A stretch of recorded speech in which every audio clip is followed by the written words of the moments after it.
Thank you.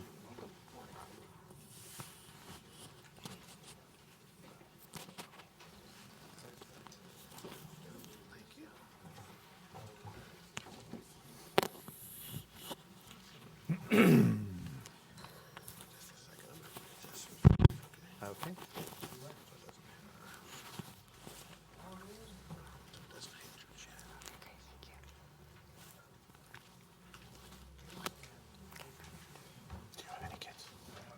So welcome to the Brookings Institution. My name is Benjamin Wittes. I'm a senior fellow here in governance studies.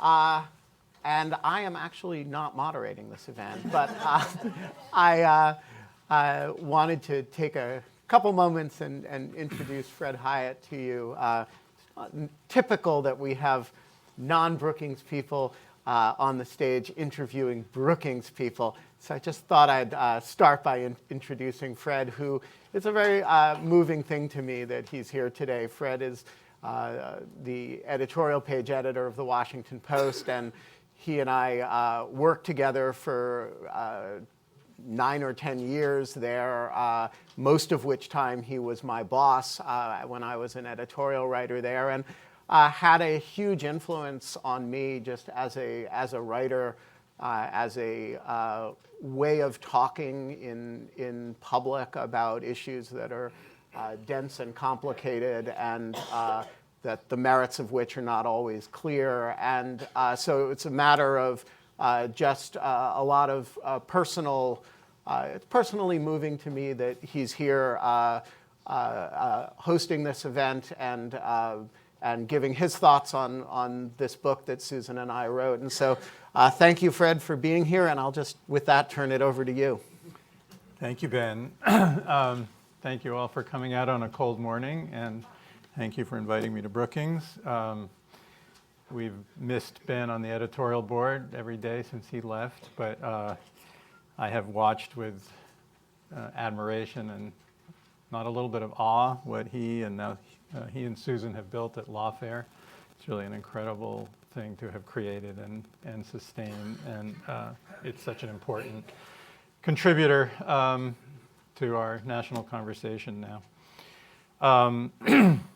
So we'll have a conversation for a while. We will eventually get to questions. Were you supposed to say something about what's on their seats? Or? Oh, yes, thank you. And I was also supposed to welcome the online, the webcast audience. So welcome to the webcast audience. On your seats, there are evaluation forms for this event. So please, when you leave, hand them to folks up front who will collect them.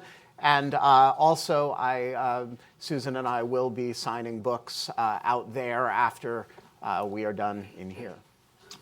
So let me start by saying I have read the book, and it's really good. I'd say amazingly good. You know, there have been quite a few books about the Trump presidency already. Including one just over the last couple of days by two of my colleagues, which is also a remarkable contribution. But I don't think there's anything like this, which is looking at this president's effect on the presidency, what he has taught us about the Constitution, what we are unlearning that we thought we knew about the Constitution, and what it will mean for the future of our government, even after this president. So there's a lot to talk about.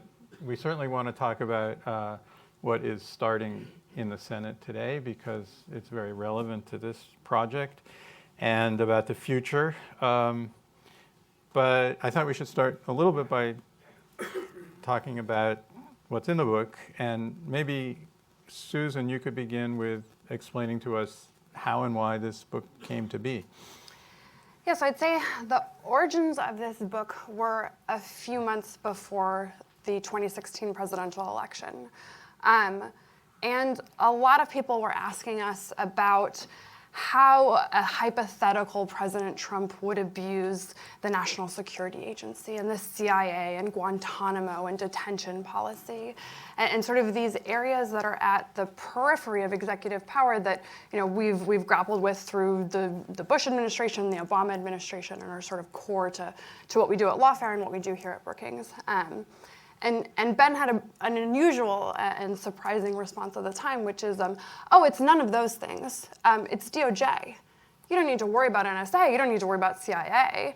If somebody was going to abuse something, it would be the Department of Justice. And so that's sort of an idea that kind of kicked off a conversation that endured and sort of evolved as Trump was actually elected. And we started to, sort of put flesh on the bones to this sort of idea of, well, we have all these anxieties.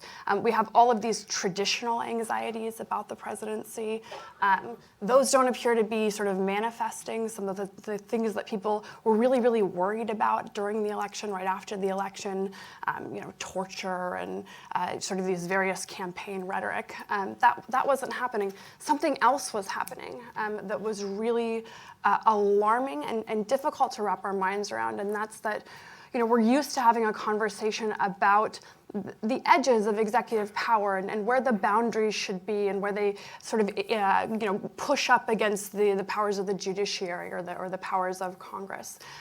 But Trump's approach to the presidency is about using the core powers of the presidency in a way that really no other president has. And so I think this book really is in part the project of us trying to wrap our minds around what this period of history means, what we are actually seeing happen, and what it's teaching us about some of our prior assumptions about what people cared about how structural checks and balances might have functioned.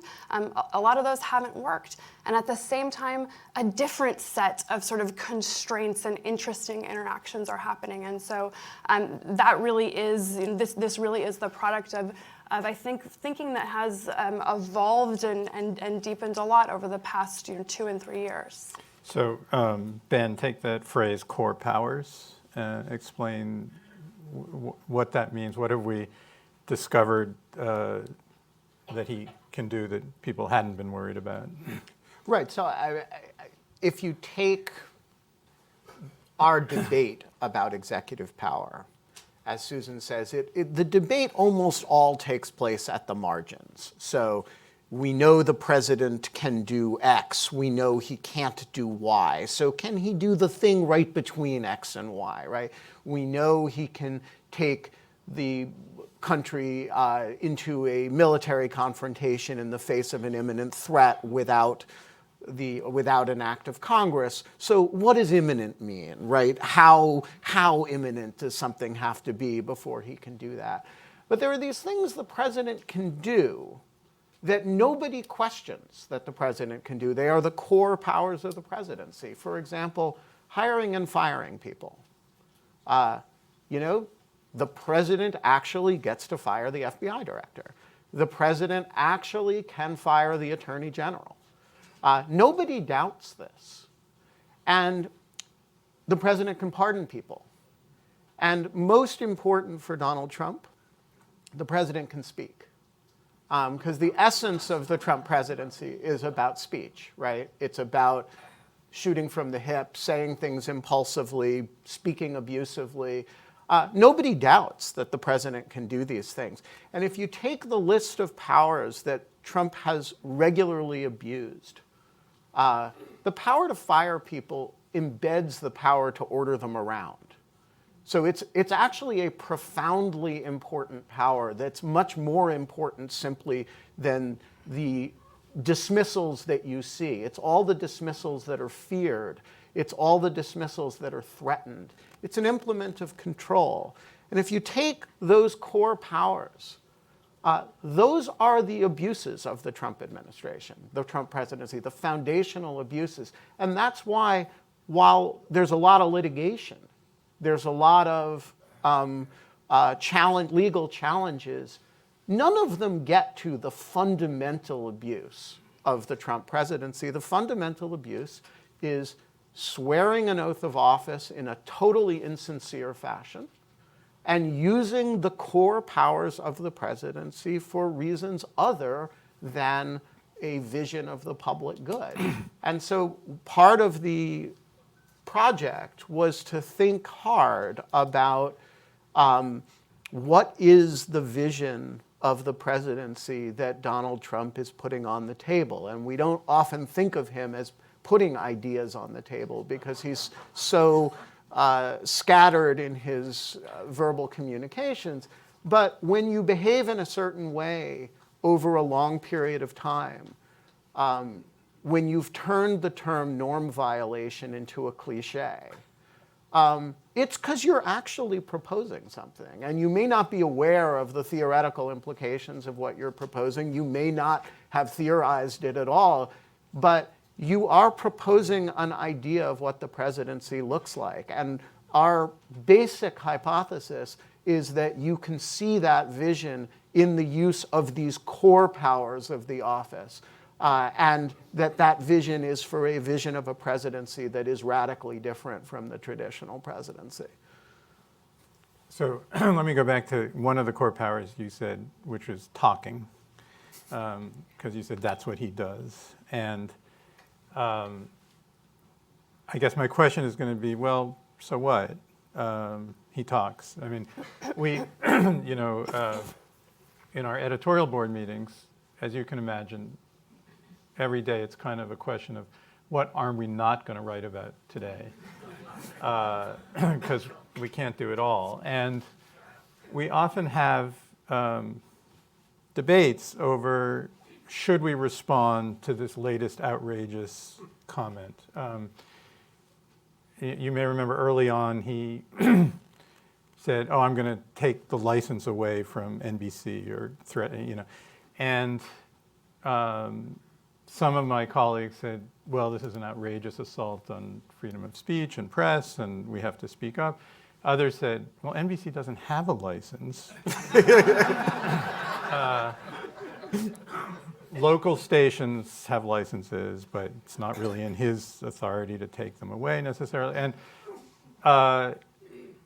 so, do you dignify it by writing an editorial? Do you, accept one more shattered norm if you don't write an editorial? And so, so if he says these things and he doesn't have the power, yeah, it's a power of the presidency, but what difference does it make? So we thought a lot about sort of this question of presidential speech and the rhetorical presidency and what Trump means. And one thing we tried to take really seriously in this book is the idea that the presidency is a changeable institution and that it's changed dramatically over American history. And so to suggest that it was this one sort of pure thing and now there's this new person coming in doing things differently, that's absurd, that this is part of, there are ways in which Donald Trump is sort of a completion of particular trends. And so whenever we think about speech, this is one of the areas in which the American presidency has most radically changed. Early presidents didn't speak to the public, and that was sort of considered a form of demagoguery and really sort of unacceptable as a political matter that the president would directly address and try and sort of incite the passions of the public. And then over time, we have Woodrow Wilson and people who come in with very, very different ideas, right? Sort of Teddy Roosevelt first with this idea of the bully pulpit, and then Wilson really making that intentional step of, no, I'm going to talk directly to the public because this is the way that I'm going to persuade people. And then he's reelected, right? And so sort of this breach of norm, which seems so shocking at the time, actually becomes ratified and it becomes part of the presidency. I think you say that one of the counts of impeachment in the first impeachment was that he was talking to the public. And with Andrew Johnson's impeachment, the bitter menaces, I think was the term they used. The 10th article of impeachment against Andrew Johnson is a great read, and they basically impeached him for sounding like Donald Trump. And yet, right, so in one moment the norm is preserved, and then at a later moment in history we choose not to preserve the norm. And there's also sort of a coarsening, right? Sort of a dumbing down is probably not a fair way to describe it, but a more sort of direct and colloquial sort of presidential speech. And we see these trends happening over time. And so in some ways, Donald Trump's sort of misspelled tweets is just the completion of that trend of really speaking directly to the public, now without the intermediary of sort of a press apparatus or a press secretary apparatus, but directly to the public. Or anybody proofreading his statement. Exactly, yeah. And it's certainly sort of a completion of the trend of anti-elitism in presidential speech. And so, to one extent, he's not really that different. It's not something new. On the other hand, he's doing something radically different with presidential speech, something that no other president has done before, and that's that he doesn't use speech to persuade. Ordinarily, whenever presidents are speaking to the public or tweeting about people or giving speeches, they're trying to persuade people. They're trying to build legislative coalitions and policy coalitions and win constituencies. They have sort of a purpose. And the way Donald Trump uses speech is completely different, right? He uses it to vent his own personal frustrations. He uses it to describe the world as he wishes it was, rather than sort of the reality. In some cases, because he doesn't know what the reality is, in some cases because he's lying about what it is. But he's not using speech the way a president usually does. And that's something really, really different, and it's core to his sort of vision of the presidency, which is that the purpose of the presidency is not to do stuff. It's not to implement policy. It's to express the personal will of the president and the personal opinion of the president.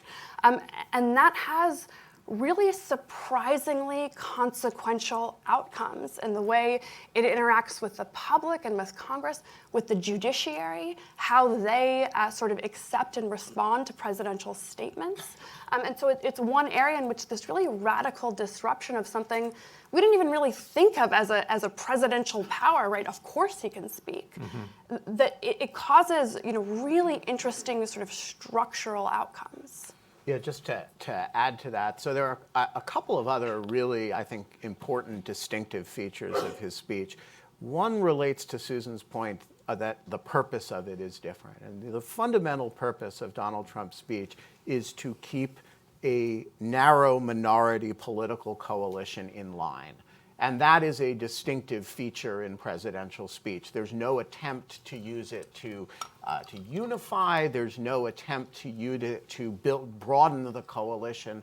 The ambition is to use it to enforce an orthodoxy in a minority coalition that is arguably, was in 2016, adequate to keep him in power. The second distinctive feature, which I don't know of a prior example of this in presidential history, is the sustained use of presidential speech for personal attack. And he has used it on a regular basis to leverage the power of the presidency against individuals, and some individuals who are prominent political opponents, some individuals who are public servants who he doesn't like for some reason. And that is a truly unusual thing, the sort of sustained naming of individuals and kind of the use of presidential power to loose mobs against people. And that is connected to a vision that he has of law enforcement and its function on his own behalf. And so I think all of those connect back to this idea of the presidency as fundamentally an expressive office rather than a management office with a service dimension. So we'll come back to law enforcement. And I just, if you'll allow me a plug, the reference to how presidential speech has changed over time. This book turns out to be a really excellent and unusual way to learn history, I found. In each of these areas, what did the founding fathers think about presidential ethics, and how has the enforcement of ethics changed over time in response to what scandals? Federal law enforcement, which didn't really exist at the beginning, how has that evolved? And so in a very painless way, they teach a lot of history in this book, and another reason I recommend it. So I want to come back to this idea of the expressive presidency, and you both kind of alluded to the idea that, well, he's not trying to get things done, or he's not trying to get things done in the traditional way. And so I have two questions about that. One will be, well, a president who did want to get things done, which of these techniques would he adopt and which might he discard? But before we get to that, are we sure that that's true? Is this administration, I hear there's a domestic policy council that has done a lot of work and, changed a lot of regulations in many areas. Of course, the judiciary is the most famous example. But is it possible that some of this stuff is functioning as a distraction for us in the press, who would be paying much more attention to these changes in regulations if the show wasn't going on? And he really does want to get things done, or the people around him want to get things. Talk about that effectiveness versus expressive. Okay, so first of all, I do not want to suggest that the Trump administration has not been consequential from a policy point of view, because as you point out, they've actually done a lot. And in some glib way, that probably does reflect what Donald Trump wants to do. When we say that he's not about doing things, what we mean is a little bit more specific than that, which is that he is not in any kind of day-to-day sense managing or supervising these things that are getting done. He is drawing a lot of attention to himself and allowing a group of people around him to function on within their zones with a surprising degree of autonomy, subject always to his own sort of temper tantrum type vetoes. But whether that reflects a coherent policy vision on his part, or whether it's a sort of mood that he sets that people execute, I actually don't think is all that important. The point is, he's much less effective than he could be if he were a little bit more disciplined. And he creates, I think, he is less effective than he could be because he privileges the parts of the presidency that are about displaying himself, tantruming in public, putting on a show, over the parts that are about management. That said, one of the weird effects of that is that people below him have a strange degree of autonomy, which in some cases means, like, for example, in the EPA, they can do all kinds of things, right? And so it's not that it doesn't lead to policy. It's that I think if you had sat down with Donald Trump and talked, a year before the election and said, what are the things you want to get done in all of these agencies? He wouldn't have been able to list the list of things that they're doing. Right.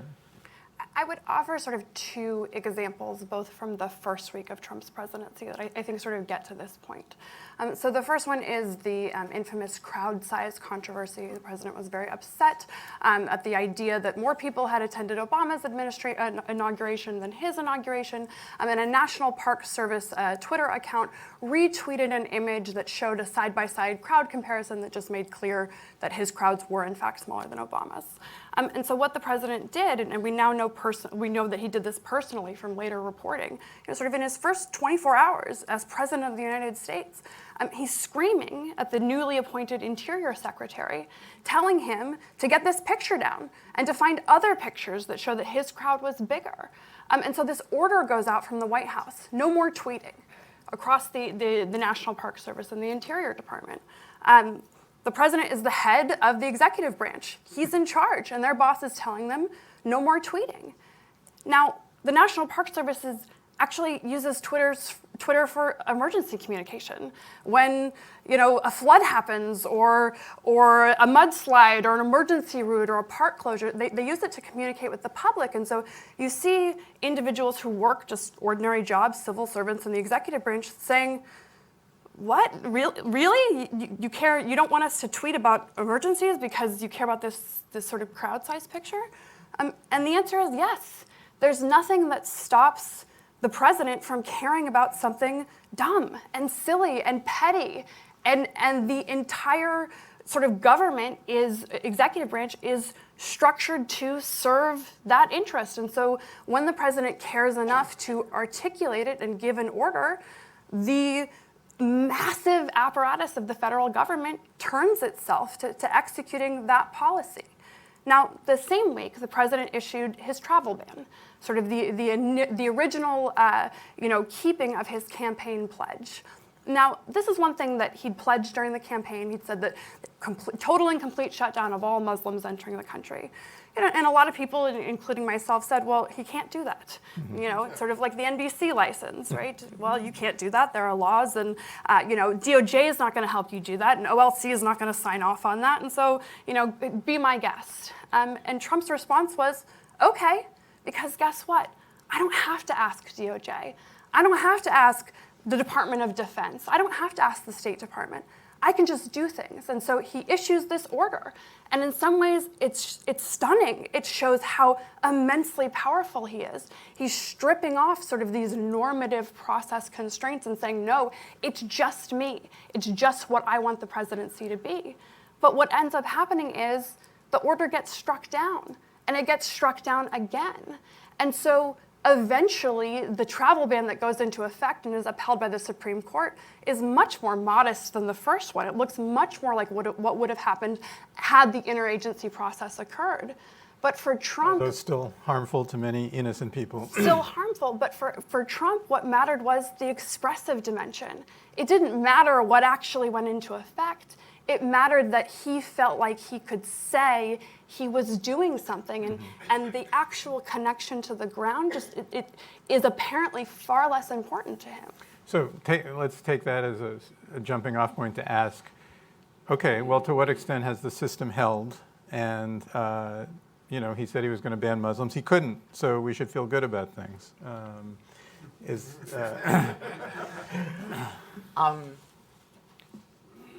All right, the system has held in some ways much better than we could reasonably have expected it to,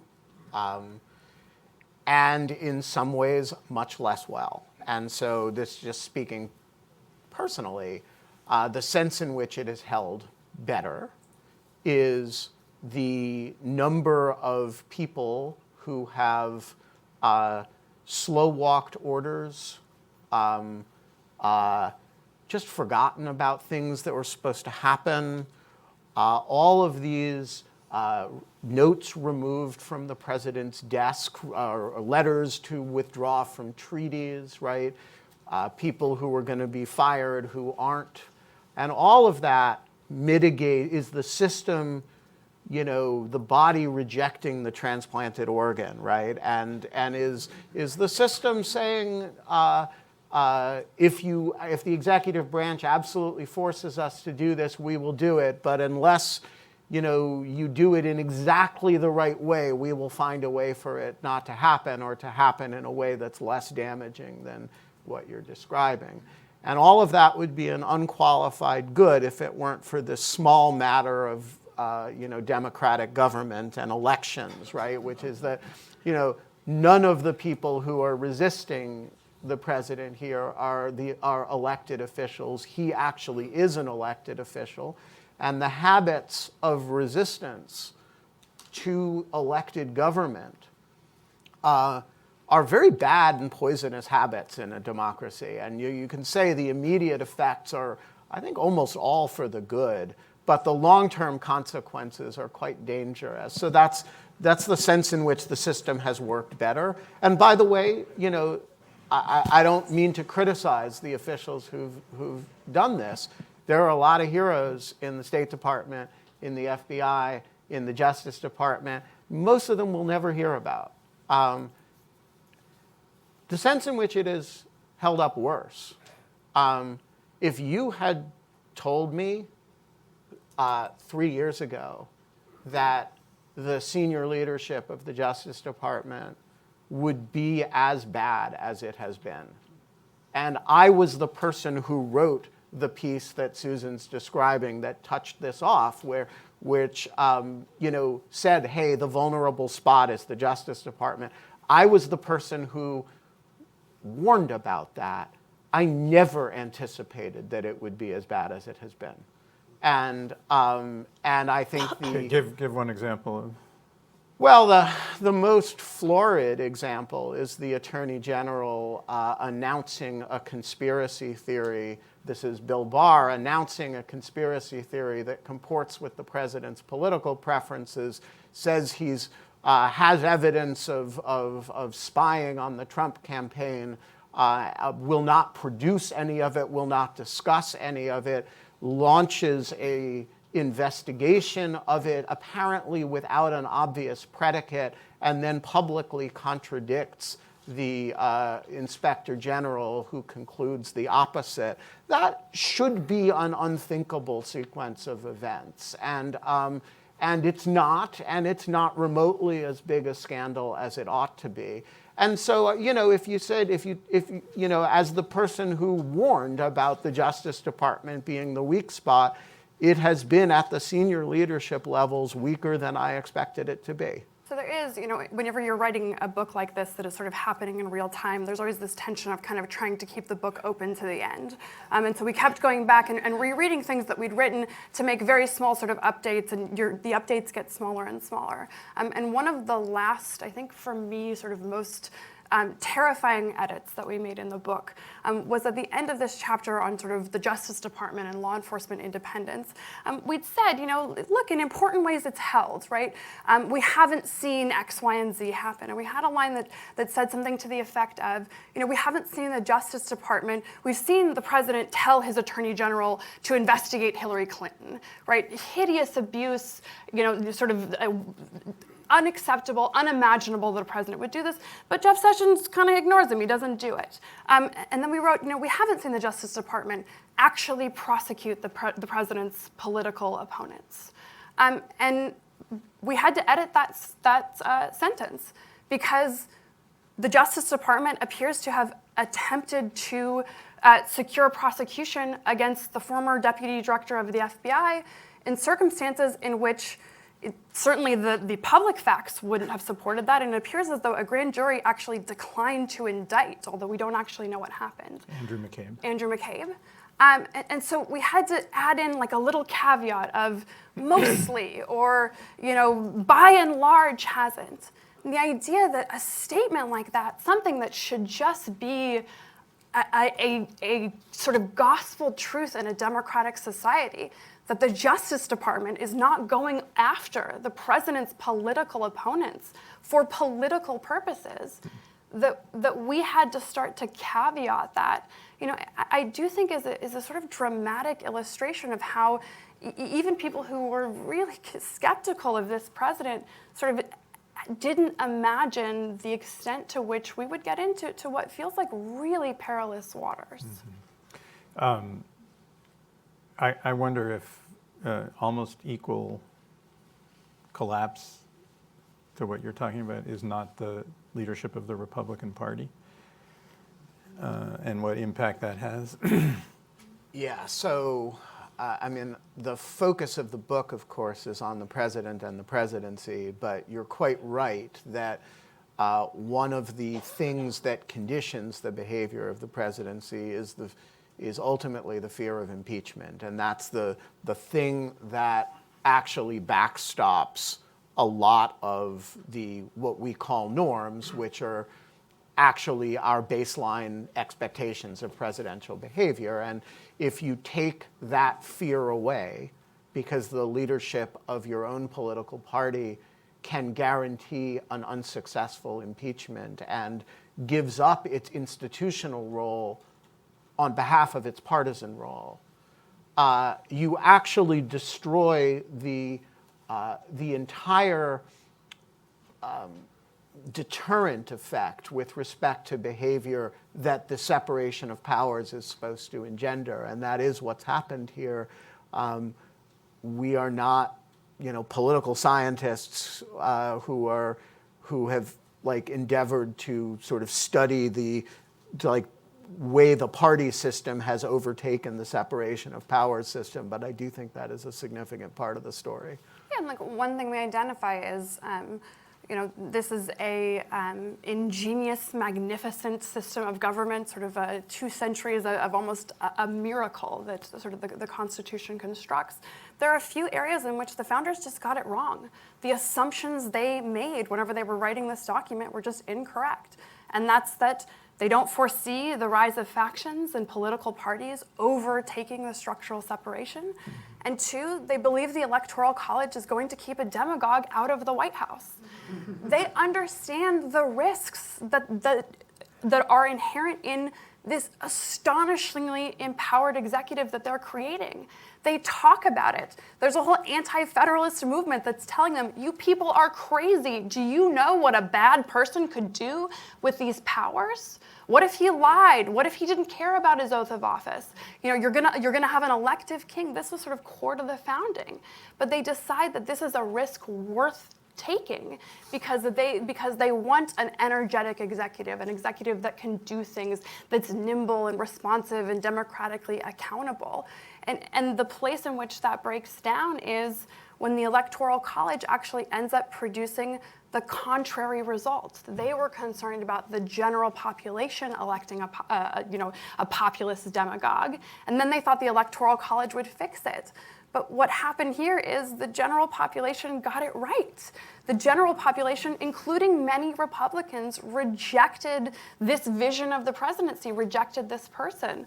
And it was the Electoral College that came in and actually puts him in office. And so those are 2 things that I think you have to grapple with if you're trying to look at this presidency through sort of the lens of, is what's happening here in keeping with what occurs at the founding. Mm-hmm. I would add one note of optimism, and that's that we have a long chapter on investigating the president. We talk about Congress sort of outsourcing its job to the executive branch for a long time. The Ukraine scandal, what we're seeing now is Congress doing what it's supposed to do, not waiting for Ken Starr or Bob Mueller or whoever else to give them the facts about the president who's ultimately their boss, but calling their own witnesses, undertaking their own investigation. And so there is sort of, I think, a shred of optimism left that maybe this is the shock to the system that actually gets it to start functioning in the way it's supposed to. So this Ukraine investigation was just getting started when you had to write your last words here.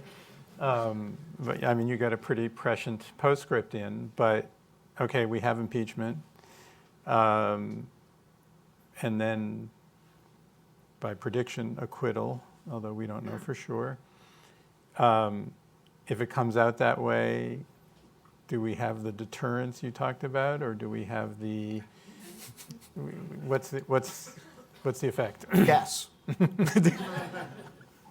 Susan, No, go ahead. So I think it's two-part. One, the history of impeachment in this country is the history of failed impeachments. And so this notion that you impeach the president and he gets acquitted and therefore you shouldn't have done it in the first place. No, impeachment plays a really important role of setting boundaries and telling this president and future presidents, this is impeachable conduct. And so you engage in this at your own risk and your own peril. And so I think I'm surprised that we found ourselves here. I'm heartened that we find ourselves here. And I think this is a healthy and important sort of structural response and congressional response to really grave breaches of public trust and of abuse of office, regardless of whether the acquittal comes. That said, we have the entire Mueller investigation. We have the Mueller report, which also shows shocking, stunning, historic abuses of office. Bob Mueller testifies. It's not a good enough television ratings, or people say, well, that's the end of sort of the hopes of impeachment. And the next day, the president picks up the phone to have this phone conversation with President Zelensky. And so this president's instinct to always up the ante does appear to be almost pathological to his nature, sort of a part of his being. And so I do think that we have to think about sort of the post-acquittal. What happens when the president has called your bluff and has said, well, I don't think you're going to acquit me again, or you're going to impeach me again, certainly not before November. What does that mean, and what do the constraints and sort of checks look like at that point? Even more to the point, if he's reelected, that really is sort of the moment of ratification. He's put this vision on the table. He's shown you can get away with a lot of stuff that a lot of people would have predicted was completely impossible. But he hasn't proven that you can be politically successful. He hasn't proven that you can do that and be reelected. And I think if he does prove that proposition, then we're going to see not just a second term of Trump, but more Trumps and different Trumps and smarter Trumps and left-wing Trumps and further right Trumps. And that's the moment at which you actually do change the office. And it's sort of the choice of, is this just a weird anomaly? And we've had weird anomalies in the presidency and sort of recovered and returned to the mean. Or is this a transformative moment, in the way some prior presidencies have been transformative moments? I mean, just on that, as I read in the book, well, will the American public say this is the kind of presidency they want? Is it not possible, maybe just as depressing, but that the American public would be saying, we just don't care as much as you guys do about his transgressive, and we're happy that the economy is good, and things seem nothing, all these terrible things that you said were going to happen, like war and torture, and haven't happened, and he's a president in a fairly peaceful, prosperous time he gets reelected. Those are the same thing. So active approbation of almost never happens, because a vote for president is it's like, other than climate, it's like the ultimate multivariate equation, right? You get all these inputs, your policy preference, which guy do you like more, your party instincts, your sense of the ambient environment of the country, and you have to distill that into a this person or this person kind of binary choice. And so what the role of active approbation of the president's transgressive behaviors with respect to the office is in any individual's vote can be very hard to identify, but then aggregate that over 300 million people, and it's really impossible. The question is, when you have a person who is using the office in a fashion different from the predecessors. And the first extreme example of this is Andrew Jackson, who the vision of the presidency is quite different from his predecessors. Ironically, of course, the word used was populist, although meant something of a different sense of it than with respect to Trump. When you reelect that person, you are ratifying that vision whether you know you're doing it or not. And when Franklin Roosevelt ran for a third term in office and people voted for him, they were ratifying the proposition that the third term in office, the two-term tradition, should go in the face of World War II. We ultimately revisit that decision. After Roosevelt's death, a constitutional amendment returns the two-term tradition and constitutionalizes it. When you vote to re-elect somebody, you are voting to ratify at some level, even if you don't mean to be. You are voting for the proposition that all things being equal, this person, with all his eccentricities with respect to the office, is less objectionable than the alternative. I mean, look, this is borrowing a line from Ben, but in a democracy, eventually you get the presidency the people want. And the core, I think, thesis of this book is that we have this traditional expectation of the presidency. And it's up to the American public to decide if they care about it. And if the answer is, well, you've identified all these norms and we don't really care about it, and they aren't worth defending and they aren't worth sort of protecting, then they'll go away and we'll get something different. And they've gone away in lots of sort of small and large ways. What's on the table right now is a radical and dramatic revision. And so I think the point really is to not fool yourself into thinking that this isn't a ratification of all of these things, and really wanting, as we go into this election year, people to think not just about whether or not they should accept or reject Donald Trump, although we certainly have a view on that we're candid with in the book, but also who the next president should be, and what they should stand for, and what should we expect from them. Because ultimately, it's going to be up, even if Donald Trump is defeated and doesn't get a second term, it's going to be up to the next president to decide whether or not they want to reinstate certain norms. So if a Democrat wins and they come in and they say, well, FBI Director Chris Wray seems like a nice guy, but he's not my guy, and now I can see that I can fire the FBI director, and yeah, there's this 10-year term, but now we know that doesn't really mean anything. And I want my own person because I want someone who's going to protect me and prioritize the things I care about. Who would stop them? Who in Congress could really, express shock and outrage? But if they don't do that, then this notion of a 10-year term for the FBI director, something really important to independent law enforcement, goes away. And so we have to identify the constraints, because ultimately it's going to be on the next occupant of the office to decide if they are going to self-constrain even when it might not be convenient or advantageous. And I think there are 100 examples of similar choices. I want to come back to the next occupant, but first let's dwell on the other unhappy possibility. And which, by the way, I would say would be a ratification not only here, but for the world, where a lot of people, a lot of other leaders right now aren't sure, is this an aberration or not? But re-election would tell them that, okay, that's who the United States is now. And I recently had a conversation with somebody saying, okay, if he's impeached, acquitted, and re-elected, and then he's in office, not worrying about re-election, maybe not worrying about impeachment, he's really unbound. And the person I was talking to said, well, so what?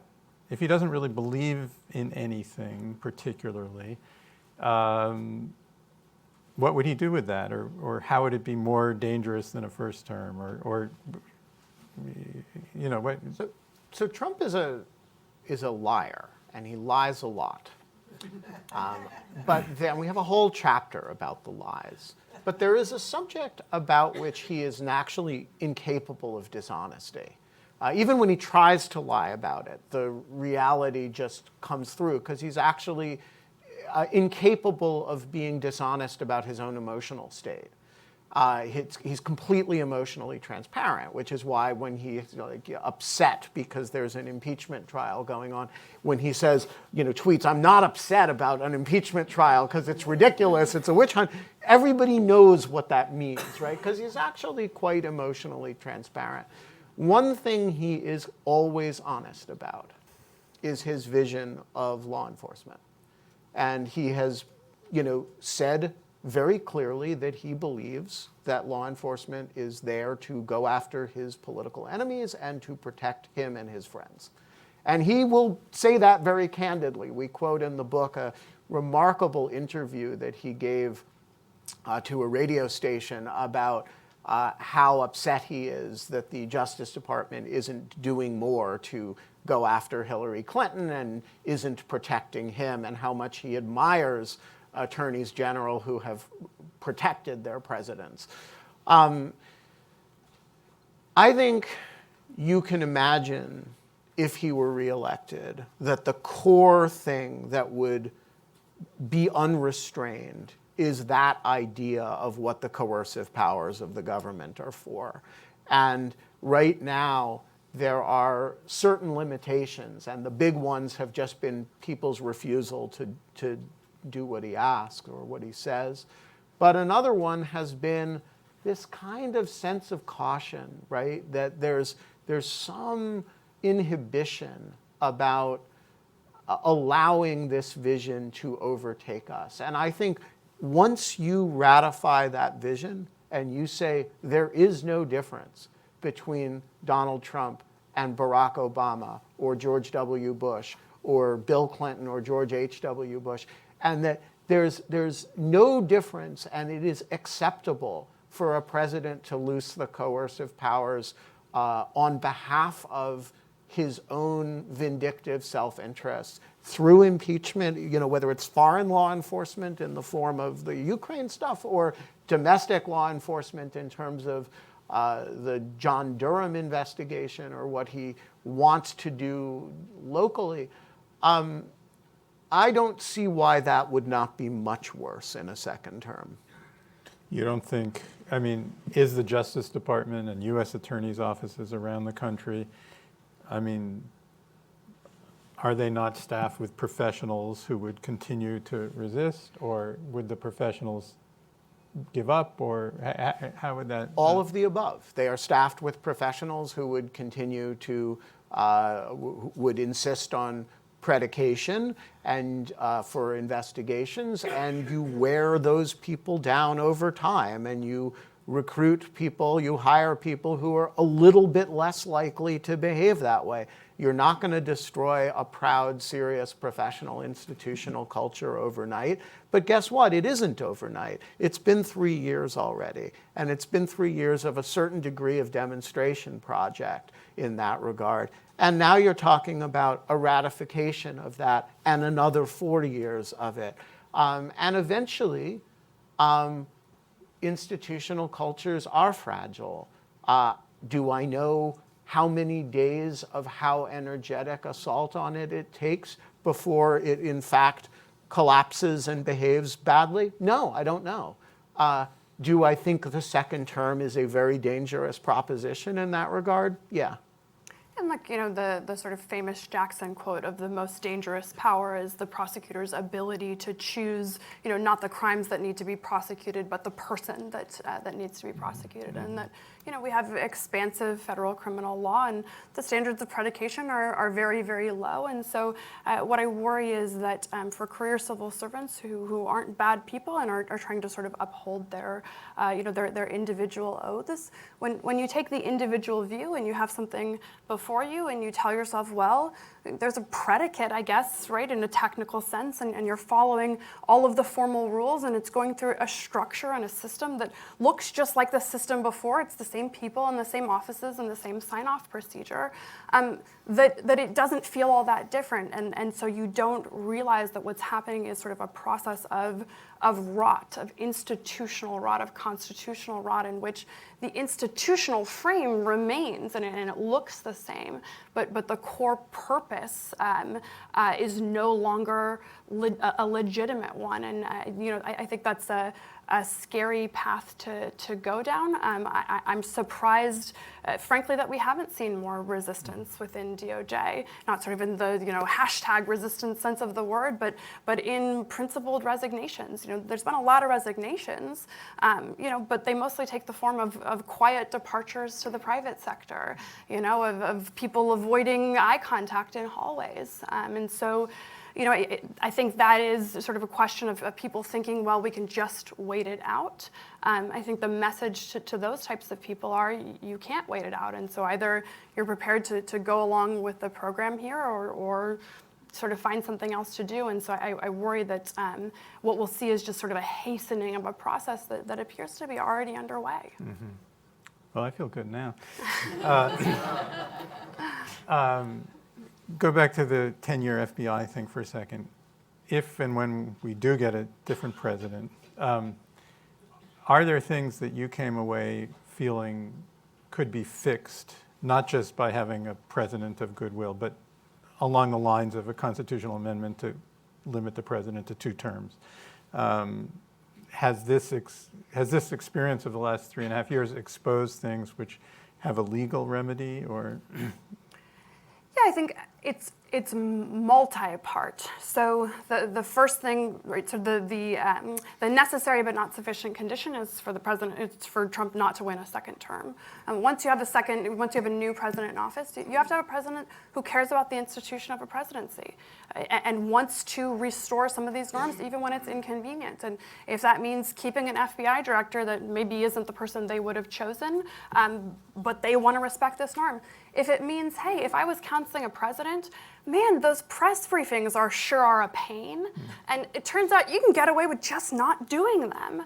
Why wouldn't the next president come in and say, I'll do it once a week, and it'll be a gift to you people that I give once a week, and I'll basically tell the truth. I'll tell 90% of the truth. And everybody will say, oh, this is wonderful. Look at this sort of return. Right? You have to have somebody come in and say, no, I'm going to take this seriously. I'm going to go back to do the thing that I think is democratically healthy and institutionally important, even if it's not politically convenient. So we need a lot of self-constraint within the executive. We need the judicial branch to rethink the concept of executive deference. So Justice Ginsburg sort of wrote this line in a dissent saying, we've taken executive deference past its breaking point. We now have a situation in which the president is plainly lying to the judiciary. We know he's lying because he says he's lying. DOJ says, well, this is really about, this is not a Muslim ban. It has nothing to do with religion. And then the Supreme Court upholds it, and a week later the president tweets, we all know what that means, a wink, or that's what he says at the signing ceremony, right? So he relishes this notion of saying, oh no, all these people who twisted themselves in knots to sort of, help whitewash and formalize and give them a, institutionally acceptable presentation of my view. Oh, no, that's what I meant the whole time. And so we have a judiciary that is really struggling to respond to that. And so we need a healthier, more skeptical judicial branch. And that's going to have costs. That is going to it's going to result in, to some degree, a weakened executive that will itself have costs that we have to bear in this country, but I think we have to rethink the risk analysis. And then we're going to have laws passed. So a lot of people have asked, whether or not emoluments should be in the articles of impeachment. These brazen violations of the emoluments, he didn't divest, he's doing all these things. My view is it shouldn't be in the articles of impeachment because Congress hasn't even bothered to have an oversight hearing. They haven't bothered to put it into law. Congress could pass a law requiring the president to divest from his businesses or provide increased financial transparency. They haven't bothered to Or show his tax return. Exactly. They haven't bothered to do any of that. And so we also are going to need to see, some legislative work being done, to help create the laws and sort of the framework and the basis that, areas in which Trump has now proven that respecting the norm is not required, that you can ignore it without paying an immediate political cost. And ultimately, the only way to reinforce that is to pass legislation. Mm-hmm. But I just want to say our columnist, Karen Tumulty, called each presidential campaign on the Democratic side and asked whether they would commit to daily press briefings. And I believe they all said yes. So, of course, doesn't mean they... Comforting? But comforting, yes. So I would just add, I agree with all of that. I would just add to it that there is no solution there is no legal solution to the problem of a presidency that does not take the oath adequately seriously. There is, the oath of office is the only place in the Constitution that uses quotation marks. The founders took the oath seriously enough that they actually wrote a script for it into the document. And that is unique, and there's a reason for it. The reason for it is that you actually can't force the president to behave with good faith. You can't force the president to be a decent person. You can't, and there have been a lot of presidents who were not decent people. You can't force the president to be a good commander-in-chief or make wise judgments, right? The only surrogate for that you can get to is to have the person stand up and publicly swear to try to do those things. And if you have somebody who, for whom that moment is not especially solemn and doesn't carry a lot of meaning, and you watch him swear the oath of office and you're kind of like, well, I don't think he even understands what he's saying. The fact that you have a lot of laws on the books that will require things of him, it's not that it will be of no use, but it will not be of adequate use. And that requirement that we kind of, at the end of the day, return to taking that sort of demand for civic virtue seriously is something that you cannot fix legally. I have a lot more questions, but my guess is people in the room also do. So let me ask if people have questions. If you do, please identify yourself and then ask a question. Don't give a speech and try and keep it brief so we can get as many as possible. Sir. And someone from Brookings will bring a microphone as well. Somebody from Brookings is bringing a microphone.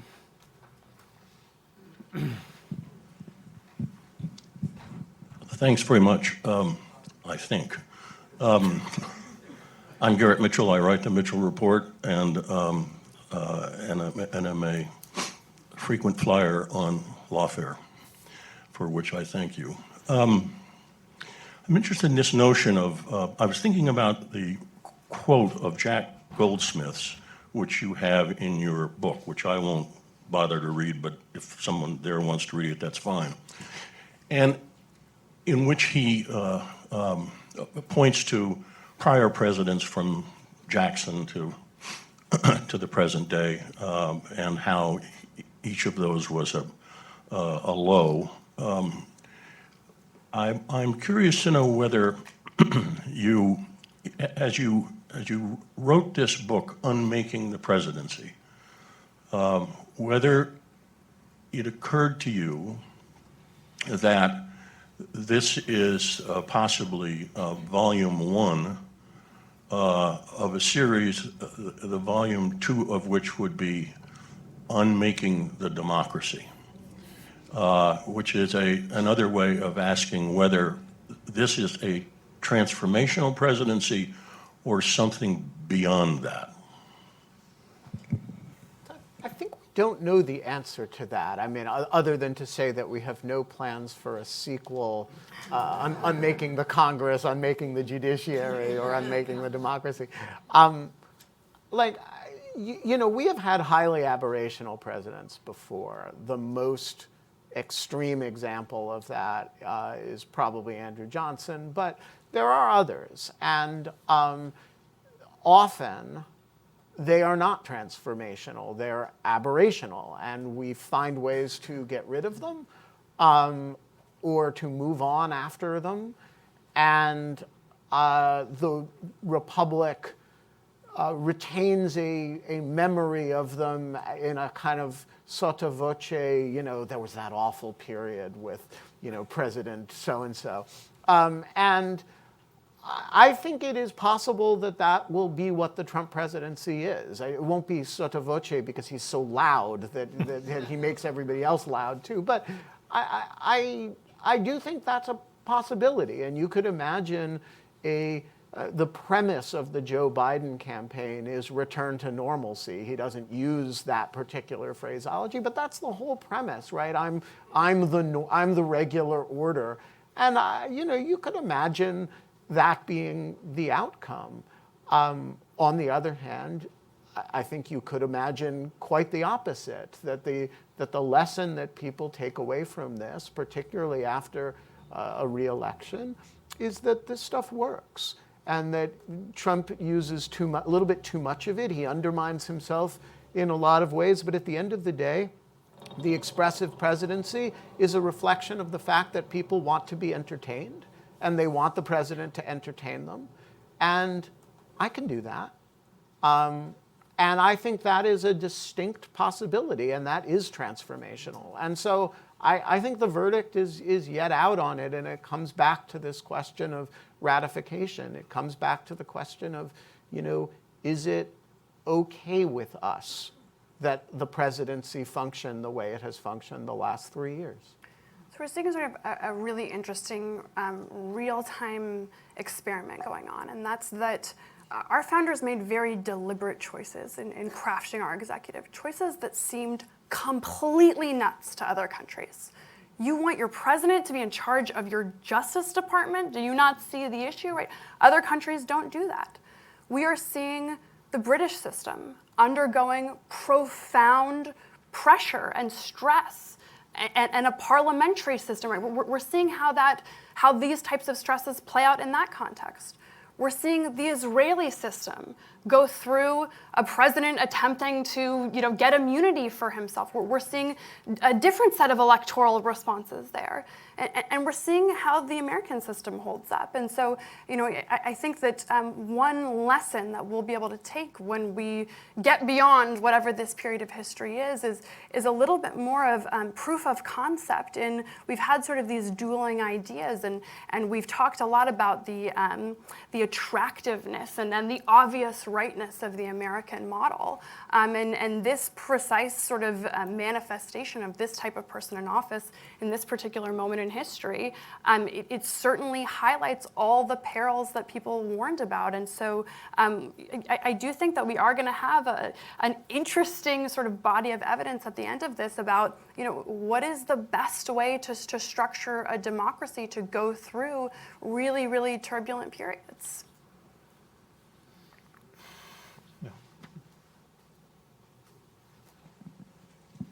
Thank you. Rick LaRue.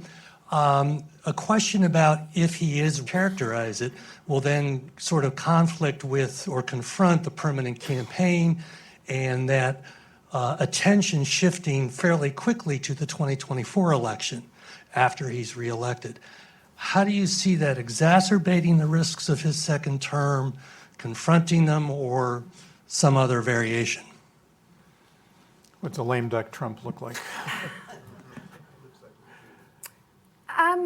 I don't know. I mean, nobody knows. I think the answer is that a lame duck Trump is worse, because For other presidents, the lame duck period is difficult because they can't really gather sort of the political coalitions they need and the legislative attention. And so it's really hard for them to get the big, giant things that they want to do done because it requires moving all of these levers and getting this bureaucracy to work in a particular way. But for Trump, if it's really just about expressing himself and doing the things that he can do unilaterally and he doesn't need other people to do, and doing it in a context in which he doesn't fear impeachment, he doesn't fear not getting reelected, and the other people around him that might be in a position to constrain, and including members of Congress, have gotten the message that this has been, he has a mandate, right? The public has reelected him. Are they're going to be less inclined to even do kind of the minimal furrowed brow constraining that we see them doing now.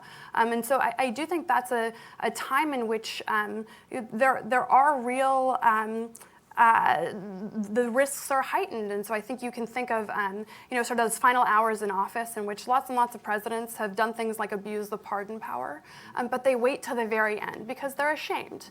And they're ashamed and they want to do it on their way out the door.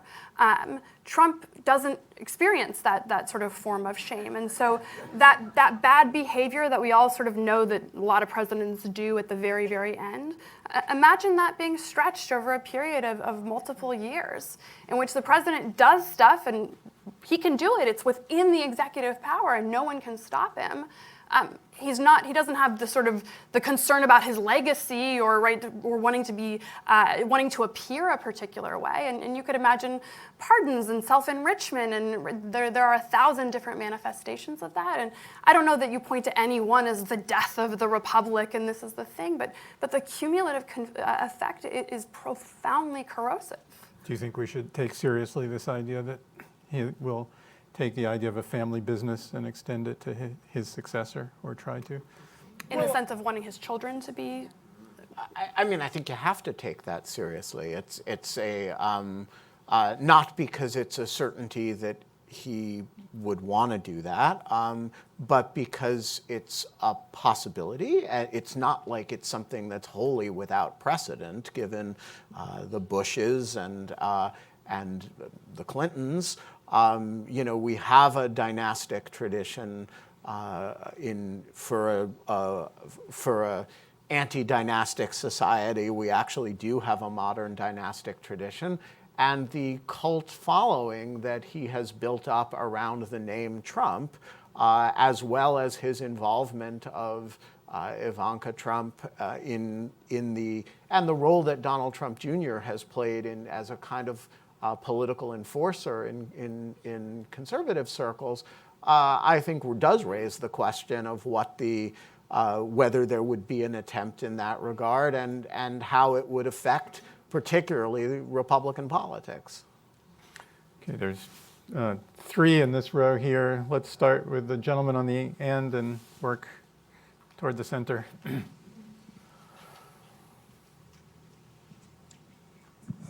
thank you. Leon Peace, and I'm a lobbyist here in town. Following on the last question, Leon Peace, a lobbyist here in town, following on the last question, in essence, since the founders operated in what amounted to pretty much an informational vacuum in terms of the time it would take for information to travel from Washington out to the other states. And this president has, in essence, reformed the presidency into celebrity status going forward.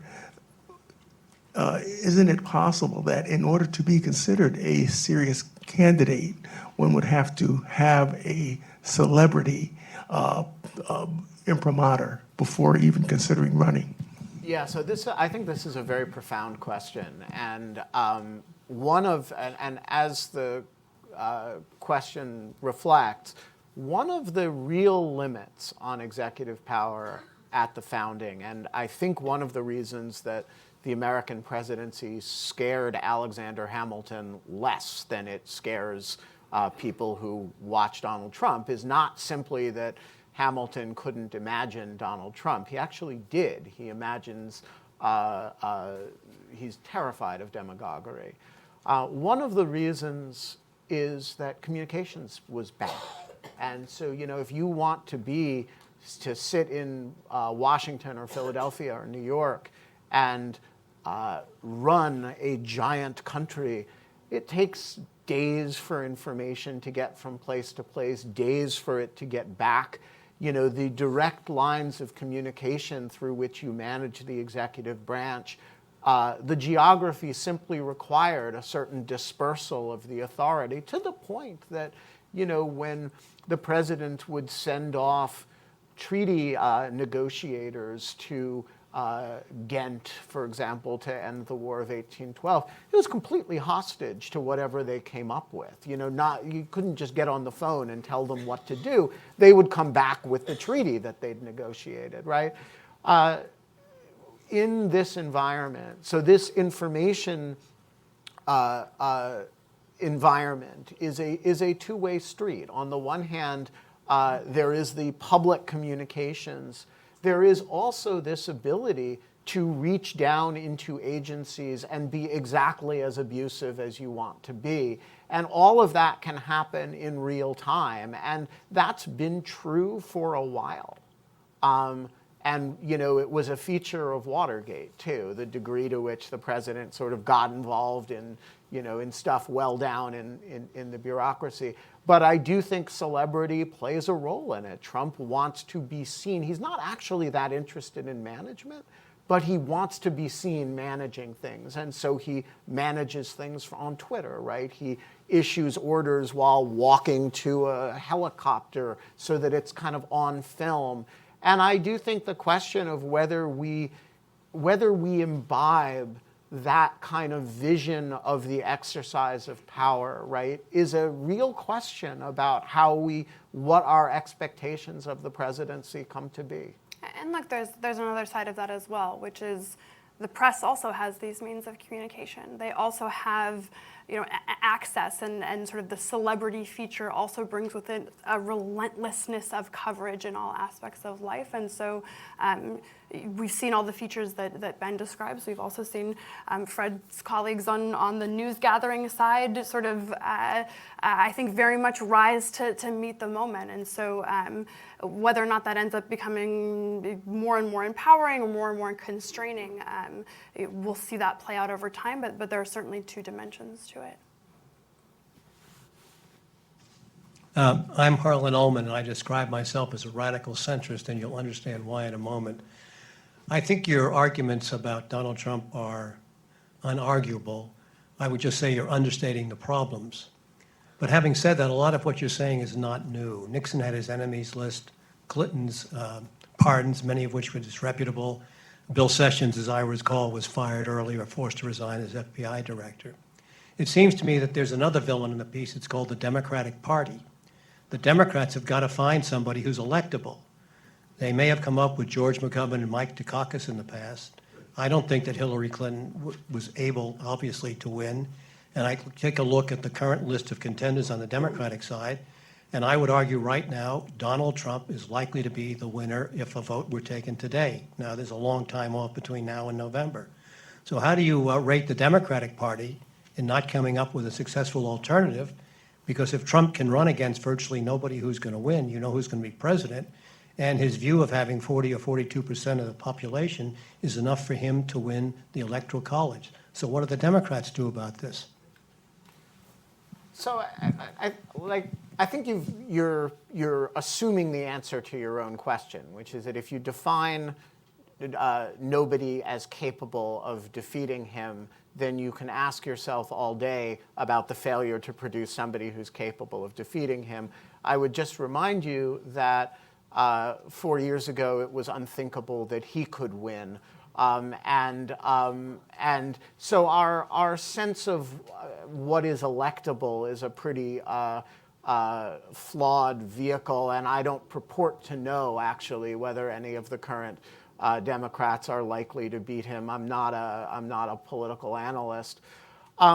Your other point, though, I want to address directly, which is that there have been prior abuses, and Donald Trump is not the first president to have enemies lists or have a corrupt vision of law enforcement. We actually go through the history of that in some detail in the book.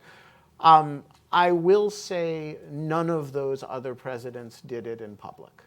And there is a profound difference between having a secretly corrupt vision of the use of power and paying homage to the, in fact, shared vision of law enforcement as a discipline independent of the protection of people in power, and having a vision in which you publicly state that my ambitions for law enforcement is that they protect my friends and harm my enemies. You know, in Book 1 of Plato's Republic, the very first monologue or dialogue that Socrates has is about the question of what is justice. And the very first vision of justice that he confronts is rewarding friends and punishing enemies. And that is the first one that he attacks. And this is what Donald Trump says in public is the vision. And that is unique in the history of the presidency. There's no analog for this in Richard Nixon. There's no analog for it in either Kennedy or Johnson, by the way, both of whose abuses were extreme. I do not know of another president who has been willing to articulate that in that way. And I just think that that is actually one of the most corrosive things a president can do. The other sort of fundamental difference is those other presidents weren't doing it all at once. They weren't doing it continuously. So yes, Bill Clinton fires Sessions, although the circumstances were a little bit more complicated.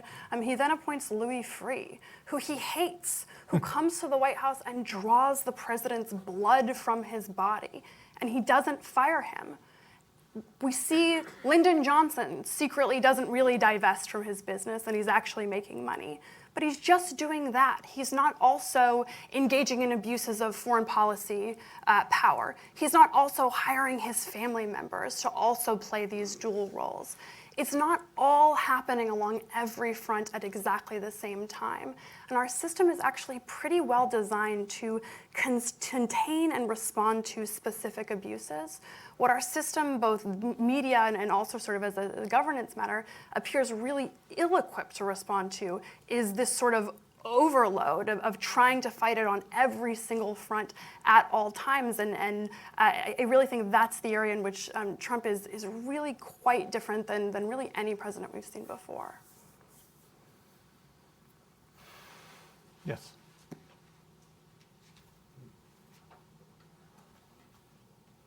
Were you still asking? Did you still have your hand up? Okay, next, okay. Go ahead. Have any of you contemplated that it doesn't matter who the Democratic nominee is going into the election because there will be other things going on, subversive and otherwise, that will throw the election to Trump no matter who the Democratic nominee is? So I'm not a sort of political scientist or someone who works on campaigns, and so sort of for the pure political questions of it, that's just sort of outside my field. The question of integrity of elections is an important one. It's one of the reasons why we're having impeachment proceedings right now.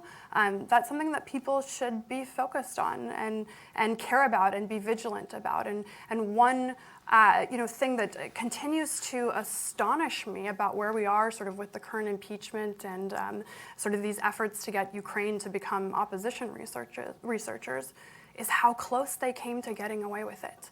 So close to getting away with it. But for one person being willing to go through the system and not leak to the press, but be a whistleblower in the true and legal sense of the term, we would all be sitting around right now debating Hunter Biden's board memberships, and we would never have been able to untangle what came first and what the motivation was, and wait, that wasn't legitimate. And so I do think people need to step back and really think about the consequences of this moment and of where we are, and why it is really important that even if the president ends up being acquitted at the end of all of this, the constraint of impeachment, the message to future presidents, the message to this president that we are watching every single move, because the integrity of this system and this process and our ability to fairly select the person who's going to be president next is something that isn't going to get lost in the media churn in the way 100 other scandals have. Yeah, just to amplify that point, before the whistleblower story came out, the Washington Post, and Fred, you'll correct me if I get the details of this wrong, ran a remarkable editorial that basically flagged this problem and said, there's reason to worry that the president leveraged this aid on behalf of this specific interest. This did not generate, this was a Washington Post editorial, and it reads really well in retrospect. And it did not generate the scandal that has happened. You look back at it and you say, wow, that's a heck of an editorial. So how fragile our ability to learn the truth is if you don't subsequently have this sequence of events that happens, where Adam Schiff writes this letter to the Inspector General, you end up, I don't think the Financial Times and the Washington Post editorial together produce the scandal that has been produced as a result of the way things happen. So my point is, we don't really know the scope of the problem, partly because we are in a flood of scandalous material that is extreme enough that, I'll be honest with you, when Fred ran that editorial, I didn't notice. I noticed it in retrospect. And so what am I missing now that's super salient, that's, when we look back in November and we say there was an election integrity problem, we're going to focus on, and actually the ambient information to evaluate is already kind of out there, but it's lost in a flood of other stuff. And I'm very worried about that. We don't know what's important all the time. I would say the obvious lesson is read these Washington Post Take very them carefully. seriously. I mean, a little more seriously, our lead editorial today is about something called the Deter Act, which is a proposal in Congress, Senator Van Hollen, and it has, in theory, bipartisan support, and it just says the best way to deter interference in the next election is by making as certain as possible that there will be serious consequences if you interfere. And so far, the Republican leadership has not allowed it to come to a vote, presumably because the White House doesn't want it. But yes, long-suffering lady. Because my question is a variation. Okay. On the question was just. Okay. Looking for a little gender diversity here, but.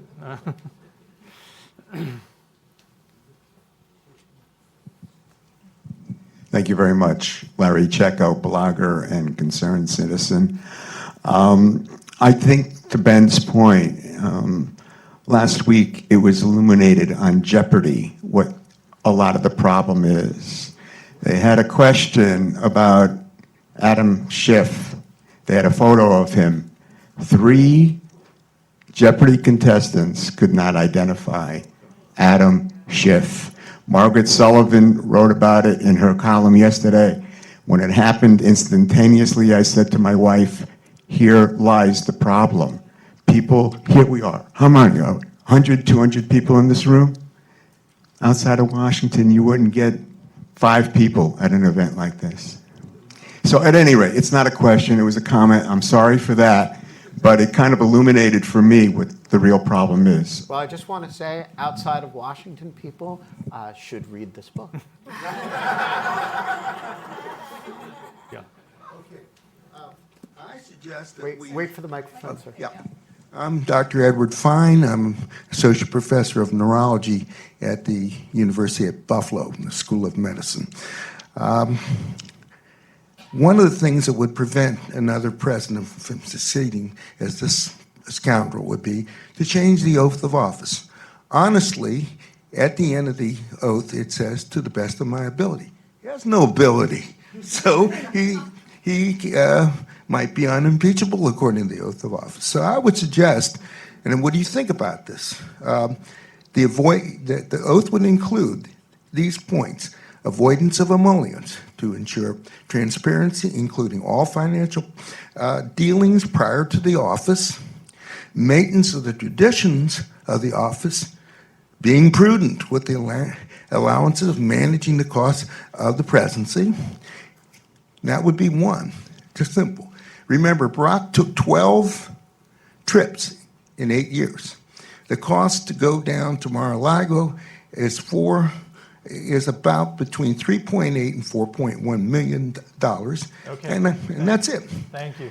Let's talk about that. Yeah, so look, I don't think any of those are bad ideas. I don't think any of them need to be in the oath of office, right? Those are all points in which we could pass legislation on precisely those issues. And I think it's Enoch Lewis who said, any person who needed an oath in order to do their job well isn't going to be bound by an oath anyway. So your whole premise here is completely flawed. At the end of the day, the oath is a substitute for electing someone who has civic virtue and who believes that the purpose of the presidency is to serve the American people and to serve the national interests, and can separate himself from the office and his personal politics. And that ultimately is up to sort of electing a person who has that kind of integrity and satisfies that vision. No, I'm sorry. Unfortunately, we're at 11:30. They will be signing books for our web audience. It is called Unmaking the Presidency, and you should read it. Thank you very much. Thank you.